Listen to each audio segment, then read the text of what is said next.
आदाब दोस्तों, 15 फरवरी 2024 को सुप्रीम कोर्ट ऑफ इंडिया ने इलेक्टोरल बॉन्ड को मुकम्मल तौर पर अनकॉन्स्टिट्यूशनल और इलीगल करार देकर परमानेंटली बैन कर दिया है। सुप्रीम कोर्ट ऑफ इंडिया का ये फैसला जहां एक तरफ सुनहरी हरूफ के अंदर लिखा रहेगा, वहीं इस डेमोक्रेटिक कंट्री के अंदर दूसरी तरफ ये फैसला बहुत सारी पॉलिटिकल पार्टीज के एक स्याह बाब को लिखने वाला है। लेकिन ये इलेक्टोरल बॉन्ड असल के अंदर क्या थे और इनका सियासी पार्टियों पर क्या इंपैक्ट पड़ने वाला है, ये आज की इस वीडियो के अंदर ब्रीफली डिस्कस करते हैं। अगर आपने अभी तक हेल्थ एरा को सब्सक्राइब नहीं किया तो प्लीज मेक श्योर सब्सक्राइब। 2017 के टाइम पर जब बजट पेश किया जा रहा था तो उसी वक्त एक मुद्दा सामने आया कि जितनी भी पॉलिटिकल पार्टीज को फंडिंग हो रही है इसके अंदर ट्रांसपेरेंसी ना होने के बराबर है और इसी के चलते हुए इलेक्टोरल बॉन्ड को मुतारफ कराया गया। अब इसके सिस्टम को सबसे पहले समझ लीजिए कि असल के अंदर मामला थे क्या और अवाम किस तरह से अपना पैसा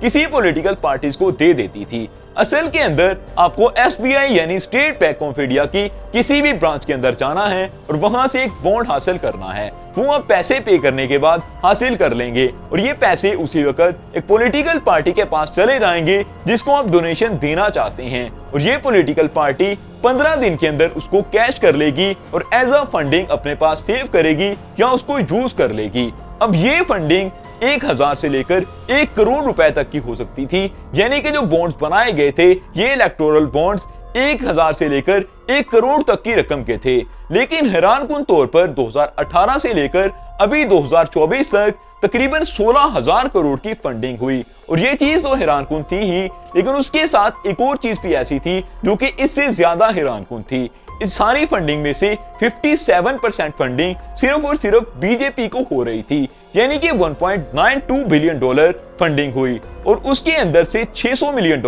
सिर्फ और सिर्फ बीजेपी के खाते में गई थी और इसका 10% ही कांग्रेस के खाते में गया और बाकी पूरी की पूरी रकम दूसरी पार्टी के दरमियान डिवाइड हो रही थी। 5 साल तक ये चीजें बिल्कुल नॉर्मल चलने के बाद अब बहुत सारे लोग इस चीज को नोटिस करने लगे थे कि जो पार्टी इलेक्शंस को जीत जाएगी उसे तो इस चीज का पता होगा कि किसने किसको कितने पैसे दिए और कहां ये पैसे इस्तेमाल हुए। लेकिन आम आवाम तो इसके बारे में कुछ भी नहीं जानते, हत्ता कि यहाँ पर ओपोजिशन के अंदर बैठे लोगों को भी इस चीज का बिल्कुल भी इल्म नहीं होता कि कितने पैसे किस पार्टी को मिले और कहां पर इस्तेमाल हुए। ये पैसे कोई काले धन से आ रहे हैं या इसको सही लोग दे रहे हैं, इस चीज का अंदाजा लगा पाना भी काफी मुश्किल है, क्योंकि इसके अंदर एक और टेक्निक भी इस्तेमाल की गई थी कि इलेक्टोरल बॉन्ड के जरिए से दी जाने वाली रकम के अंदर किसी का भी डाटा शो नहीं किया रहेगा, इवन के किसी आदमी का नाम तक भी यहाँ पर शो नहीं होता, जिसकी वजह से जितना भी बड़ा बिजनेसमैन हो उसका नाम शो नहीं होगा और जितना भी कोई छोटा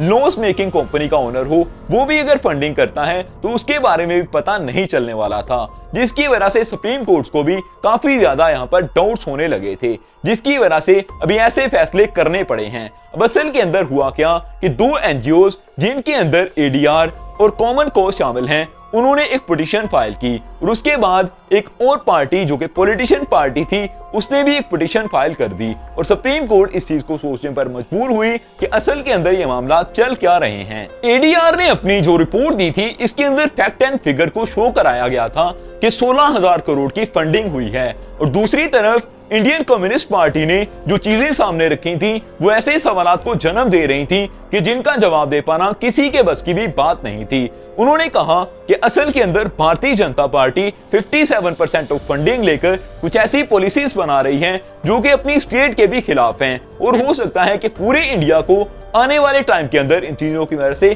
खतरा हो जाए और ये चीजें डेमोक्रेटिक कंट्री के अंदर नहीं होनी चाहिए, जिसकी वजह से अब सुप्रीम कोर्ट ऑफ इंडिया को इस चीज पर सोचने को मजबूर किया कि ये सब क्या चल रहा है और इसके ऊपर सुप्रीम कोर्ट ऑफ इंडिया ने एक 6 लोगों का बेंच बिठाया। इस बेंच ने यह फैसला किया कि इन बॉन्ड्स को अभी के अभी बैन कर देना चाहिए और इंडियन हिस्ट्री का ये पास फैक्टर हो जाने चाहिए। इसके साथ ही कुछ सख्त फैसले भी किए गए हैं जो आने वाले टाइम के अंदर कुछ ऐसी चीजों को लेकर आएंगे जो कि बहुत सारी पॉलिटिकल पार्टीज के लिए मुश्किलात पैदा कर देंगी। इसी साल के अंदर इलेक्शंस होने वाले हैं और सुप्रीम कोर्ट ऑफ इंडिया ने अभी SBI से कहा है कि उन्हें सारी फंडिंग्स की डिटेल चाहिए जो कि इलेक्शन कमीशन को जमा करवाई जाएंगी और 16 मार्च तक ये इंफॉर्मेशन जमा होकर पब्लिश हो जाएंगी। और पब्लिश होने के बाद जब इनको पब्लिक किया जाएगा तो लोगों को पता चल पाएगा कि किसने किसको कितना पैसा दिया और ये पैसा कहां पर इस्तेमाल हुआ। जब ये डिटेल सामने आएंगी तो मेरे ख्याल से भारतीय जनता पार्टी, जो कि इस वक्त एक मजबूत पार्टी है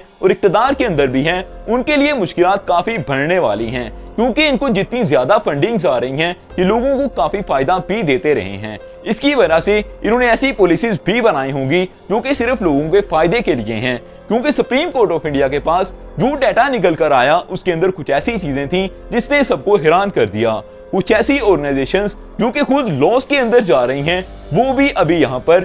फंडिंग दे रही थी और डोनेशंस देती हुई नजर आ रही थी। ऐसी पार्टीज, ऐसी ऑर्गेनाइजेशंस जो कि खुद तो लॉस के अंदर हैं, एक पैसा तक नहीं बना रही, वो भी इनको फंडिंग क्यों देंगी? और अपने खसारे तो पूरे होते नहीं हैं, इनको फंडिंग देकर इनसे क्या फायदे हासिल कर रही थी? और अपने प्रॉफिट का 100% देने वाली ऑर्गेनाइजेशंस के ऊपर भी काफी ज्यादा सवाल उठ रहे हैं। और सुप्रीम कोर्ट ऑफ इंडिया ने अभी ये फैसला किया है कि कोई भी ऑर्गेनाइजेशन अपने प्रॉफिट का 7.5% से ज्यादा किसी पार्टी को नहीं दे सकती, जिसकी वजह से आने वाले टाइम के अंदर काफी ज्यादा फायदा होगा और रूल्स एंड रेगुलेशंस काफी ज्यादा स्टेबल रह पाएंगे। Subscribe the channel for more videos. Thank you, I love you to be with us.